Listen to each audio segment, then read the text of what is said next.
This is the hero even a goddess looked down on, but just how strong can he really be? The moment he arrived in another world, he killed a two-headed hound with a single kick. Once he got a basic grasp of fire magic, its power rivaled a nuclear blast. In just 2.5 days, he mastered magic of every element, and yet, unbelievably, his actual level was only level 1.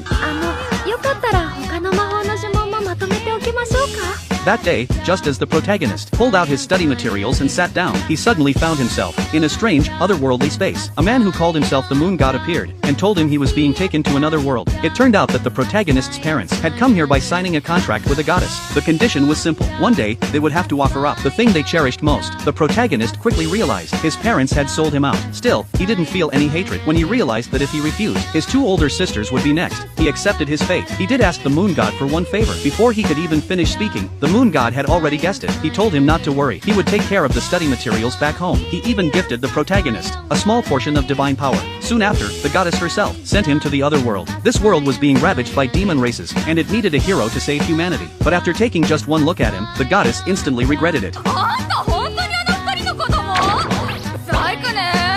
She decided to find another hero instead. As for him, she planned to dump him at the edge of the world and let him die alongside the monsters. As a so-called reward, she granted him one ability, the power to understand all non-human languages. Then she tossed him straight out of the divine realm, hoping he would die from the fall. Unfortunately for her, things didn't go as planned. At that moment, the Moon God appeared. Even he was shocked by how heartless the goddess had been. But with the protagonist's current strength, there was no way a fall like that would kill him. Back on Earth, gravity placed an enormous burden on both magic and the body. In this world, that burden was gone, which meant the protagonist was basically a superhero now. This communication drained much of the Moon God's power. He would fall into a deep sleep for several hundred years. Before leaving, he told the protagonist one thing: he was free now. Since the goddess had acted so ruthlessly, there was no need for him to hold anything back anymore. With a stylish landing, the protagonist prepared to begin his new life, but reality hit him almost immediately. This truly was the world's end. Just as the goddess had said, desolation stretched in every direction, silent and lifeless. The only thing driving him forward was a striking mountain in the distance. Yet after walking 3 days and 3 nights, he still hadn't seen a single living soul. By all logic, some kind of plot should have kicked in by now. Just as he was complaining, a woman's cry for help suddenly reached his ears. The protagonist instantly got excited and rushed toward the sound, but when he arrived, he was left completely stunned. It was a pig, though, admittedly, a very good-looking one. He figured it was better than nothing, so he jumped straight into action, playing the hero and saving the pig. The fight was so easy, it almost felt unreal. Even he didn't expect to kill the two-headed hound with one kick. The pig girl trembled in fear at the sight, but the protagonist wasn't about to let his hard-earned prey escape. He pinned her against the wall on the spot. After thinking it through, she realized she had no other choice. Faced with a man this powerful, she could only submit. She introduced herself as a half-beast named Emma. She had been on her way to the sacred mountain to be offered as a living sacrifice to the dragon. Along the way, she ran into the two-headed hound.